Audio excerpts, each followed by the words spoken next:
அனைவருக்கும் வணக்கம். நான் பிரபாகரன், ஜோதிடர், சென்னையிலிருந்து பேசுகிறேன். இப்போ பல பேருக்கு இந்த பால்வினை நோய்கள் வரும். எதன் அடிப்படையில் அந்த நோய் வருது, அவங்களுடைய ஜாதக கட்டத்தில் எந்த அமைப்பில் அந்த நோய் வருது என்பதை பற்றி தான் சொல்ல போகிறேன். கருத்தில் கொள்ளுங்க. செவ்வாயுடன் சுக்கிரன் இருந்து 7ஆம் வீட்டுக்கு சம்பதம் பெற்றால், செவ்வாயுடன் சுக்கிரன் இணைந்து 7ஆம் வீட்டுக்கு சம்பதம் பெற்றால், அவர்களுடன் பாவிகள் தொடர்பு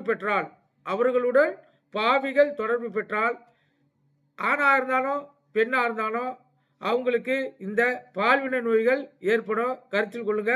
ஏன்னா கொடிய வியாதியான இந்த எய்ட்ஸ் நோய் கூட வர்றதுக்கு வாய்ப்பு இருக்குது. கருத்தில் கொள்ளுங்க. இது போல ஜாதக கட்டத்தை உங்களுடைய ஜாதக கட்டத்தில் இருந்துச்சுன்னா அதுக்கு ஏற்றா போல உங்களுடைய வாழ்க்கை தரத்தை மாற்றிக்கிங்க.